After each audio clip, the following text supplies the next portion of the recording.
విదేశాల్లో చదవాలనుకుంటున్నారా? అయితే విదేశ్ కన్సల్ట్ ని సంప్రదించండి. వైసీపీ ఎమ్మెల్సీ దువ్వాడ వారి ఫ్యామిలీ పంచాయతీ ఓ కొలిక్కి రాలేదు. దువ్వాడ శ్రీనివాస్ సతీమణి వాణి దువ్వాడ శ్రీనివాస్ ఇంటి ముందు బైఠాయించి ఆందోళన చేస్తూనే ఉన్నారు. ఇక దువ్వాడ శ్రీనివాస్ ఆ ఇంట్లోకి వాణిని రానిచ్చేది లేదని తేల్చి చెప్పేశారు. ఇక ఈ వ్యవహారం ఇంతదాకా వచ్చాక మాదిరికి వాణి మార్గం సుగమం చేసింది అన్నట్టు ప్రస్తుత పరిస్థితి మారింది. దువ్వాడ శ్రీనివాస్ ఫ్యామిలీ పంచాయతీ మొదట భార్యాభర్తల పంచాయతీ అనుకున్నారు. అయితే ఆ తరువాత మాదిరి ఎంట్రీ ఇవ్వడంతో మొదలైన కుటుంబ కథా చిత్రం రోజు రోజుకు కొత్త ఎపిసోడ్తో ఆసక్తికరంగా సాగుతోంది. దువ్వాడ శ్రీనివాస్ దువ్వాడ వాణి ఇద్దరు నువ్వా నేనా అన్నట్టు ఇంట్లో ఒకరు ఇంటి బయట ఒకరు సమరానికి సై అంటుంటే దిబ్బల మాదిరి మాత్రం తెగ సంతోషంలో ఉన్నారు.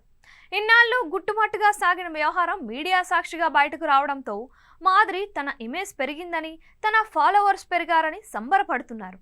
ఫైనల్గా తన దువ్వాడ శ్రీనివాస్తోనే ఉంటానని తేల్చి చెప్పి అందరికీ ఒక క్లారిటీ ఇచ్చేశారు. దువ్వాడ శ్రీనివాస్ అంటే తనకు ఇష్టమని, తనకు పిచ్చి అని, తనతో కలిసి ఉన్నానని, తనతో కలిసే ఉంటానని తేల్చి చెప్పేశారు. ఇక తాజాగా ఇంటి విషయంలో వాణి చేస్తున్న రచ్చకు కౌంటర్ ఇచ్చిన మాదిరి తాను ఆ ఇంటి నిర్మాణానికి 2 కోట్లు ఇచ్చానని, తన డబ్బులు తనకు తిరిగి ఇచ్చి ఆ ఇంట్లో వాణి ఉండొచ్చు అని పేర్కొన్నారు. లేదు కాదు కూడదు అంటే తనకు ఆ ఇంటి మీద హక్కు ఉంది కాబట్టి తాను కూడా అక్కడికి వచ్చి ఉంటానని స్పష్టం చేశారు. ఇక తనకు డాక్టర్ రెస్ట్ తీసుకోమని సలహా ఇచ్చారని చెప్పిన దిబ్బెల మాదిరి సోషల్ మీడియాలో తనకు పెరిగిన ఫ్యాన్ ఫాలోయింగ్ చూసి తెగ సంబరపడుతున్నారు. ఇన్స్టా వేదికగా రోజుకో వీడియో పోస్ట్ చేసి రచ్చ చేస్తున్నారు. ఇష్టం అనుకునే వ్యసనంలా మారిపోయావు అంటూ ఆసక్తికర పోస్టులు పెడుతున్నారు. కమ్మని ఈ ప్రేమ లేఖలే రాసింది హృదయమే, ప్రియతమా నువ్వచ్చట కుశలమా నేనిచ్చట కుశలమే అంటూ రీల్స్ చేసి పెడుతున్నారు.